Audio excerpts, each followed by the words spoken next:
BBG Amaravati ventures లో Mahashivratri bumper offer 15 రోజుల్లో full payment చేస్తే plot registration free. For more details contact 04069032244. Welcome to Suman TV. నిన్న మంగళగిరిలో జరిగిన జనసేన పార్టీ పిఏసీ మీటింగ్ కావచ్చు, రాష్ట్ర కార్యవర్గ మీటింగ్లో ఎప్పుడు లేని విధంగా పవన్ కళ్యాణ్ గారు కోపోద్రిక్తుడయ్యాడు. ఎందుకయ్యారు? ఈ పార్టీ ఆయన కష్టం మీద, కష్టార్జితం పైన, రేయింబోలు కష్టపడి దశాబ్దం పైన పోరాటంలో ఈ పార్టీ 100% స్ట్రైక్ రేట్తో ఈరోజు అధికారంలో ఉంది. మరి అధికారంలో ఉండి ఎందుకు ఎమ్మెల్యేలు కావచ్చు, ఎంపీలు కావచ్చు, రాష్ట్ర కార్యవర్గం కావచ్చు ప్రజలకు తగ్గట్టు పరిపాలన అందించలేకపోతున్నారు? వివాదాల్లో ఎందుకు తలదూరుస్తున్నారు? ఎందుకు పార్టీని, పార్టీ కార్యక్రమాలని ప్రజల్లో తీసుకెళ్ళలేకపోతున్నారని చాలా స్ట్రైట్గా ఎప్పుడు లేని విధంగా పవన్ గారు అటు ఎమ్మెల్యేలని, ఎంపీలని, చివరికి తన సోదరుడు నాగబాబు గారితో సహా అందరికి కూడా ప్రశ్నించినట్టుగా తెలుస్తూ ఉంది. ఎందుకంటే ఈ ప్రశ్నించడానికి పుట్టిన పార్టీ జనసేన. ఉన్నది ఉన్నట్టు ప్రశ్నించాలి, స్వపక్షంలో విపక్షం అవ్వాలి, ప్రజలకు చేరువవ్వాలంటే నిజాయితీగా పనిచేయాలి. మరి పవన్ కళ్యాణ్ గారు ఆ రోజు ప్రజారాజ్యం పార్టీ ఆవిర్భవించిన తర్వాత తన అన్నగారిని చూసి యువరాజ్యం అధ్యక్షుడిగా చూశాడు. తనకిష్టం లేకుండా కాంగ్రెస్లో మెర్చేసిన తర్వాత జనసేన పార్టీ అనేది పురుడు పోసుకుంది. దాదాపు 14 సంవత్సరాలు ఆయన కష్టార్జితం ఎక్కడా గెలవని వ్యక్తి 2024లో అధికారులు 2 చోట్ల ఓడిపోయిన వ్యక్తి ఆయన గెలవడంతో పాటు 20 మంది ఎమ్మెల్యేలు గెలిపించాడు. మొత్తం 164 మంది ఎమ్మెల్యేలు గెలవటం కీలక పాత్ర, ఎంపీలు గెలవటంలో కూడా. ఈరోజు 4.5 దశాబ్దాల అనుభవం ఉన్న వ్యక్తి ఏమి చేయలేని పరిస్థితిలో రాజమండ్రి జైల్లో ఉన్నప్పుడు అన్కండిషనల్గా సపోర్ట్ చేసి ఢిల్లీ పెద్దల్ని, బీజేపీ పెద్దల్ని ఒప్పించి కూటమి కట్టి 100% స్ట్రైక్ రేట్ తీసుకొచ్చారు. ఎప్పుడూ చరిత్ర లేని విధంగా. మరి అటువంటిది ప్రజలకు అనుగుణంగా, ప్రజల ఆకాంక్షలకు అనుగుణంగా ఎందుకు జనసేన పార్టీ కేడర్ ముందుకు వెళ్ళలేకపోతుంది? అన్నీ నేను చేసుకునే కాడికి మీరెందుకు అని చెప్పి స్ట్రైట్గానే ఎమ్మెల్యేలు, ఎంపీలు ప్రశ్నించారు. ప్రతి ఒక్కరిని ఉద్దేశించి మాట్లాడాడు. కష్టపడే వాళ్ళకి ఎప్పుడు కూడా ప్రాధాన్యత ఉంటుంది. అదే సమయంలో ఎమ్మెల్యేలు వివాదాలకు, వ్యక్తిగత విషయాల్లోకి పోయి ఇలా రచ్చకిడుస్తా పార్టీని బస్టు పట్టిస్తే మీరేం చేస్తున్నారు? నా పక్కన ఉన్న వాళ్ళు మీరు ఎందుకు? పార్టీకి ఉపయోగపడలేనప్పుడు మీరు ఉన్న ఉపయోగం లేదు కదా అని నేను చేసుకునే కాడికి ఎందుకు అనేది స్ట్రైట్గా ప్రశ్నించినట్టుగా తెలుస్తూ ఉంది. ఇవన్నీ ఒక ఎత్తైతే కల్తీ లడ్డు, ఆ లడ్డు అపవిత్రమైందని చెప్పేసి 11 రోజులు ప్రాయశ్చిత్త దీక్ష చేసి, అందరికీ తెలుసు ప్రపంచాన్ని దృష్టిని ఆకర్షించి హిందూ సనాతన ధర్మం కోసం పార్టీ లేదు, పదవులు లేదు, నా హిందూ సమాజం ముఖ్యం అని చెప్పేసి లడ్డు అపవిత్రత మీద 11 రోజులు ప్రాయశ్చిత్త దీక్ష చేయటమే కాకుండా కింద నుంచి అలిపిరి నుంచి ఆయన నడుచుకుంటూ వెళ్ళాడు, ప్రతి మెట్టుకి పసుపు కుంకుమ రాసుకొని. మరి అటువంటి వ్యక్తికి ఆ రోజున లడ్డు అపవిత్రమైందంటే ఈ రోజు సిట్టు సిబిఐ నివేదికలు అదే బయటకు వచ్చింది. ఆయన సాక్ష్యంగా నిన్న కూడా అదే క్వశ్చన్ చేశాడనమాట. నేను అంత ఇదిగా చెప్పినప్పుడు, బలంగా చెప్పినప్పుడు, సిట్ అదే చెప్పినప్పుడు, దాంట్లో రసాయనాలు తర్వాత పామోలైన్ కలిపినప్పుడు, నెయ్యే లేనప్పుడు, దానికి 100 కోట్లు తిరుమల తిరుపతి దేవస్థానం నుంచి దోచుకున్నప్పుడు, బోలేబాబా కంపెనీ కావచ్చు, అసలు పాల ప్యాకెట్లు, నెయ్యి కూడా ఉత్పత్తి చేయని వ్యక్తులకు టెండర్లు ఇచ్చిన గత ప్రభుత్వం నీ ఎండగడతా ఉంటే నేను ఒక్కడనే చేయాలా? మీరేం చేస్తున్నట్టు? నిజమే, 20 మంది ఎమ్మెల్యేలు ఏం చేస్తున్నట్టు? ప్రజాక్షేత్రంలో పవన్ కళ్యాణ్ అనే ఫోటో లేకుండా వీళ్ళంతా గెలిచేవాళ్ళ? లేదు కదా. 2 ఎంపీలు ఏం చేస్తున్నట్టు? ఎమ్మెల్సీలు ఏం చేస్తున్నట్టు?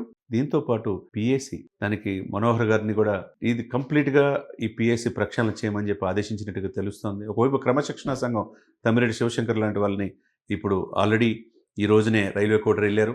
ఈ రోజు, రేపు ఈ 3 రోజులు ఆయన రైల్వే కోడర్ పరిసర ప్రాంతాల్లో కేడర్ను ఉద్దేశించి పార్టీల 60 ఇన్సిడెంట్ వల్ల జరిగిన నష్టం గురించి వాస్తవాలు తెలుసుకొని తదుపరి పార్టీ అధ్యక్షుల వారికి నివేదిక ఇచ్చే అవకాశం ఉంది. ఆ తర్వాత ఆయన పార్టీ నుంచి సస్పెండ్ చేయొచ్చు అనేది కూడా వినపడతా ఉంది. కాబట్టి నిన్న జరిగిన కార్యక్రమానికి 60 హాజరు కాలేదు. ఏదేమైనా కానీ ఆయన దశాబ్దం కళ, ఒక పార్టీ జాతీయ భావజాలంతో, ఇది ప్రాంతీయ పార్టీ అనుకుంటున్నారు కానీ జాతీయ భావజాలంతో ఉన్న పార్టీ ప్రాంతీయ పార్టీ అన్నారు. పార్టీ సిద్ధాంతాల విషయంలో కూడా చాలా ఆచితూచి ఆయన పెట్టాడు.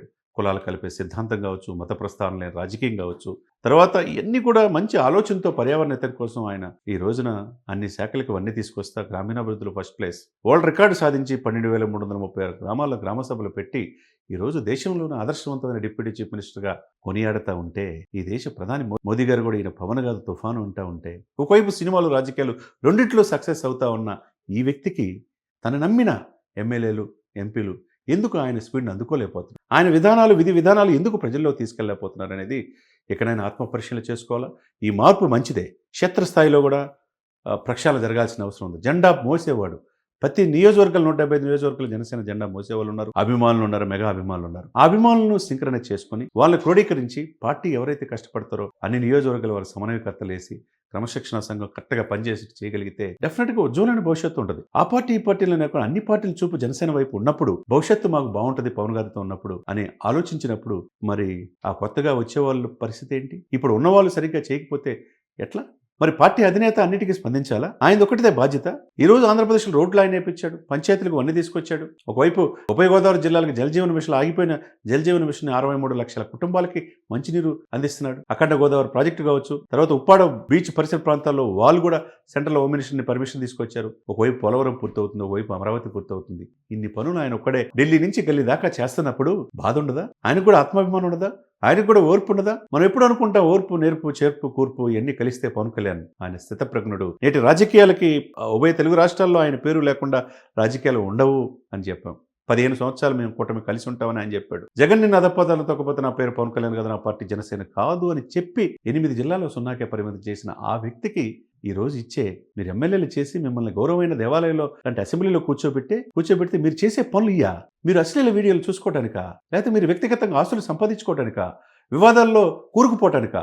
ఇది కాదు కదా పార్టీ అధినేత కోరుకున్నది. కాబట్టి మార్పు రావాలి. ఈ మార్పు పవన్ కళ్యాణ్ గారి ఆవేదనలో అర్థం ఉంది. దానికి అనుగుణంగా ఆయన ఆశయాలకు అనుగుణంగా ముందు పనిచేయాలి. ఎవరైనా సరే పార్టీ క్యాడర్ మొత్తం కూడా ఆయన there is no second layer, ఒకే ఒక లేయర్ పవన్ కళ్యాణ్. ఆ పవన్ కళ్యాణ్ గారి సిద్ధాంతాలు ఆయన ఆలోచనలకు అనుగుణంగా వెళ్తే ఉజ్వలమైన భవిష్యత్తు ఇప్పుడున్న 20 మంది ఎమ్మెల్యేలు ఉంటుంది, 2 ఎంపీలు ఉంటుంది, ఎమ్మెల్సీలు ఉంటుంది. భవిష్యత్తు ఇంకా బ్యూటిఫుల్గా ఉంటుంది. రేపు ఏమో కాలం కలిసి వస్తే ఆయన ముఖ్యమంత్రి కావచ్చు. ఈ రోజు ఇప్పటికే దక్షిణ భారతదేశంలో మోస్ట్ పవర్ఫుల్ టాలెంటెడ్ పొలిటీషియన్గా ఆయన బీజేపీ చూస్తుంది. తమిళనాడులో చూసిన మురుగన్ భక్త సమావేశానికి ఎందుకు పిలుస్తారు? ఆయన తప్పితే ఆంధ్రప్రదేశ్లో తెలంగాణ ఎవరు లేరా? చీఫ్ గెస్ట్ ఎందుకు పిలిచారు? మొన్న ఉడిపి పీఠానికి ఎందుకు పిలిచి అభినవ్ కృష్ణదేవరాయ బిరుదు ఇచ్చారు? ఎందుకు కర్ణాటక పిలుస్తున్నారు? ఎందుకు మహారాష్ట్ర పిలుస్తున్నారు? సిక్కు సమావేశానికి కూడా ఆయన ఎందుకు గెస్ట్గా పిలిచారంటే మరి ఢిల్లీ నుంచి గల్లీదాకా ఆయన పేరు ప్రతిష్టలు మారుమోగుతూ ఉంటే మరి తన ఇల్లును చక్కదిద్దుకోవాల్సిన బాధ్యత ఉంది కదా. ఇప్పుడైన జనసేన అనే కుటుంబాన్ని దాదాపు 16 లక్షల మంది సభ్యత్వాలు ఉన్నారు. వాళ్ళకి ఇన్సూరెన్సులు ఉన్నాయి. కుటుంబాలు ఎక్కడ జరిగినా తన సొంత డబ్బులు 34 కోట్ల రూపాయల కౌలు డిపాజిట్లు కరిగించి రైతులకు ఇచ్చాడండి ఆయన. మొన్న క్రీడాకారులకి 50 లక్షల రూపాయలు చెల్లించాడు. ఎక్కడ సమస్య ఉంటే నేను ఉభయ తెలుగు రాష్ట్రాలకు ఎంత ఇచ్చాడు? 400 గ్రామాలకు 400 లక్షలు. ఇంత సహాయం చేస్తుంటే అధికారులు వచ్చిన తర్వాత కూడా నిమ్మకు నీరెత్తినట్టు తమ అధినేత ఆలోచనకు అనుగుణంగా ఎందుకు వెళ్ళలేకపోతున్నారు? ఎందుకు అన్నింటిలో వివాదాలకి ఇదవుతుంది? ఎవరో ఎమ్మెల్యే చేసిన పని ఆయన ఎందుకు శిక్ష అనిపించాలి? ప్రతిదానికి ఎక్కడో అంబటి రాంబాబు ఇన్సిడెంట్ అయితే వాళ్ళ కూతురు మౌనిక గారు ఏమంటున్నారు? పవన్ కళ్యాణ్ గారు జోక్యం చేసుకోవాలి అని చెప్పేసి దానికి ఈయనకి సంబంధం ఏంటి? ఎందుకు చూసి చూడనట్టుగా ఉంటున్నారు? ప్రతిదానికి పవన్ కళ్యాణ్ గారేనా? పవన్ కళ్యాణ్ గారు రాజకీయాల్లో నేను ఉన్నంతవరకు జగన్ రానిను అని చెప్పంటున్నాడు. మరి కూటమి ఆంధ్రప్రదేశ్ ప్రజలు బాగుండాలి, దేశం బాగుండాలి అంటే అక్కడ మోదీ గారు ఉండాలి, ఇటు చంద్రబాబు నాయుడు గారు ఉండాలని చెప్తున్నారు. మరి అటువంటి సమయంలో ఇది మిస్ఫైర్ కాకుండా చూసుకోవాలన్నారు. అదే సమయంలో జనసేన సిద్ధాంతాలు టీడీపీ కార్యకలాపాల్లో పాల్గొంటే కంటే జనసేన పార్టీని ముందుకు తీసుకెళ్లాల్సిన బాధ్యత జనసేన ఎమ్మెల్యేలకు ఉంది. ఎన్డీఏ మిత్రపక్షాలకు కానీ ఏదో పార్టీతో ముందుకు వెళ్తాం కాదు. జనసేనను స్ట్రాంగ్ చేసుకోవాలి, సంస్థాగతంగా నిర్మాణం చేసుకోవాలి, జెండా మోసే వాళ్ళకి ప్రాధాన్యత ఇవ్వాలనేది నిన్న పవన్ కళ్యాణ్ గారి ఆవేదనలో కనపడుతుంది. తమ్ముడు లేదు, అన్న లేదు, కుటుంబ సభ్యులు లేదు. తను ఎవరైతే నమ్మానో ఆ నమ్మిన వారే నాకు సరైన న్యాయం చేయలేకపోతున్నారు. క్షేత్రస్థాయిలో అన్యాయం జరుగుతుంటే, పార్టీకి డ్యామేజ్ జరుగుతుంటే నా దృష్టికి ఎందుకు తీసుకెళ్ళలేకపోతున్నారు అనేది తన ఆవేదనతో మీటింగ్ మధ్యలోనే వెళ్ళినట్టుగా తెలుస్తూ ఉంది. ఏదైనా కానీ ఎక్కడైనా ప్రక్షాళన జరగాల, సిన్సియర్గా పనిచేసిన వాళ్ళు ఆయన చుట్టూ ఉండాలా. ఏదో మేమే ఉంటాము, మేము తప్పితే అని ఓడలాగా గట్టి క్షేత్రస్థాయిలో పనిచేసే వాళ్ళు ఆయన కలవకుండా చేస్తే ఎవరికి లాసు? పార్టీకే లాసు. కాబట్టి పవన్ కళ్యాణ్ గారు ఇంటా గెలిచాడు, రచ్చా గెలిచాడు, దేశ ప్రధాని మోదీని మనల్ని పొందాడు. అటువంటి వ్యక్తిగా ఇమేజీ హిమాలయాలంతా, ఎవరెస్ట్ శిఖరం అంతా ఎత్తుకు ఎదిగింది. కానీ వ్యవస్థగా పార్టీకి నిర్మాణంలో ఇటువంటి కొంతమంది చెడపురుగులు చేసే తప్పు వల్ల, క్షేత్రస్థాయిల తప్పు వల్ల జనసేనకి బ్యాడ్ వస్తుంది.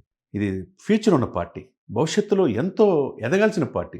అందరూ చూపు జనసేన వైపు చూస్తూ ఉంటే ఇటువంటి కొంతమంది సంఘ విద్రోహ శక్తులు ఈ పార్టీలు జొరబడి ఈ పార్టీ జెండా మీద గెలిచి ఈ పార్టీని బస్టుపడే వాళ్ళని ఉపేక్షించక వదిలేస్తే చూస్తూ ఊరుకుంటే కుదరదు. వాళ్ళ మీద క్రమశిక్షణాలు ఎమ్మెల్యేనా ఎంపీలైనా ఎవరైనా ఒకటే. పార్టీకి నష్టం చేసిన వాళ్ళు పార్టీ నుంచి బహిష్కరిస్తేనే, సస్పెన్షన్ చేస్తే ఈ పార్టీని నమ్మే అవకాశం ఉన్నది. కాబట్టి జనసేన అధినేతగా ఆయన ఆవేదన అర్థం చేసుకోండి. ఆయన పాపం కుటుంబాన్ని వదిలేసి, పిల్లల్ని వదిలేసి, వ్యక్తిగతనానికి గురై తల్లిని తిట్టి ఇంత రోడ్డు మీద పడుకొని ఈ రోజున అధికారులు తీసుకొచ్చిన వ్యక్తి అండి ఆయన. మిగతా రాష్ట్రాలు కూడా ఇన్స్పిరేషన్ పవన్ కళ్యాణ్ గారండి. ఒక అనలిస్ట్గా చెప్తా ఉన్నా, ఆయన ఎంత కష్టపడ్డాడు ఈ కూటమి అధికారుల దాట. అటువంటి వ్యక్తిని నిన్న ఇంత ఆవేదన వ్యక్తం చేశారంటే తన పార్టీ భవిష్యత్తు గురించి ఎన్నో ఆశలు, ఆ ఆశల్ని అడియాశలు చేయాలన్న ఆలోచన ఉన్నారు ఎవరున్నా కానీ పార్టీకి ఉన్నా లేకపోయినా ఒకటే. విడిచిపెట్టి వెళ్ళిపోండి, వేరే పార్టీలో వెళ్ళిపోండి అని చెప్పి చాలామంది చెప్తున్నమాట. ఏదేమైనా కానీ పవన్ కళ్యాణ్ గారు నిన్న ఎప్పుడు లేని విధంగా పార్టీ క్యాడర్ మొత్తానికి మీరు కరెక్ట్‌గా ఉంటే ఉండండి, లేకపోతే రండి. నేను పెట్టిన పార్టీని నష్టం చేయొద్దు. మొత్తం పీఏసీని కూడా ప్రక్షాళన చేయండి. క్రమశిక్షణా సంఘం స్ట్రాంగ్‌గా చేయండి అని అటు మౌనవర్ గారికి, మిగతా పెద్దలందరికీ కూడా ఆదేశించినట్టుగా తెలుస్తుంది. మరి చూద్దాం మరి రేపు ఈ రోజు నుంచి క్షేత్రస్థాయిలో రాజంపేట విషయంలో ఏం జరుగుద్దో అని యావత్ ఆంధ్రప్రదేశ్ ప్రజలు కూడా ఎదురు చూస్తున్నారు. రైల్వే కోడర్ విషయంలో 60% మీద చర్యలు తీసుకుంటారా? ఆయన పార్టీని సస్పెండ్ చేస్తారా లేదని. ఎందుకంటే పార్టీని సస్పెండ్ చేయాల్సిన అవసరం ఉందని అందరూ చెప్తున్నమాట. అటువంటి వాళ్ళని సస్పెండ్ చేస్తే మిగతా వాళ్ళు సెట్ అవుతారు. ప్రతి దాంట్లో సివిల్ మ్యాటర్స్ ఇన్వాల్వ్ అవుద్దని ఆయన చెప్తా ఉంటే, ప్రతి దాంట్లో వీళ్ళ వ్యక్తిగత ఇదిలో ఇన్వాల్వ్ అవుతూ ఉంటే పార్టీకి డ్యామేజ్ కదా. కాబట్టి ఏదైనా కానీ ఇక నుంచి ప్రక్షాళన జనసేనలో ప్రారంభం మంచిదే. ఆయన త్రిముఖ వ్యూహం కావద్దు, త్రిశూల వ్యూహం కావచ్చు, ఏదైనా కానీ ఆంధ్రప్రదేశ్ ప్రజలు, దేశ ప్రజల కోసం పవన్ కళ్యాణ్ గారు అనేక రాత్రులు నిద్రలేని రాత్రులు గడిపి ఈరోజు అధికారంలో వచ్చేట్టు చేశాడు. మరి ఆయన ఆశయాలకు అనుగుణంగా జనసేన పార్టీ ముందుకు వెళ్ళాలని ఆయన అభిలాష. ఆ అభిలాషకు తగ్గట్టు కేడర్ ఎలా వెళ్తుందో, భవిష్యత్తులో జనసేన పార్టీ క్షేత్రస్థాయి నిర్మాణం పూర్తి చేసుకుంటారో, కష్టపడిన వాళ్ళకి న్యాయం జరిగిద్దో మరి కాలమే నిర్ణయం చెప్పాలి. ఏదేమైనా కానీ అంతా చూస్తూ ఊరుకుంటే కరెక్ట్ కాదు. కుటుంబాన్ని సెట్ చేసుకోవాలి. జనసేన అనే కుటుంబాన్ని కాపాడుకోవాలి. రాష్ట్రంలో సరికొత్త రాజకీయాలు చేయాలి. భవిష్యత్తు అంతా జనసేన వైపు ఉందని అందరి నోట వినపడుతున్నమాట. మరి పవన్ కళ్యాణ్ గారు ఎటువంటి నిర్ణయాలు తీసుకుంటాడో రాబోయే కాలమే సమాధానం చెప్పాలి. మనము కూడా వేచి చూడాలి.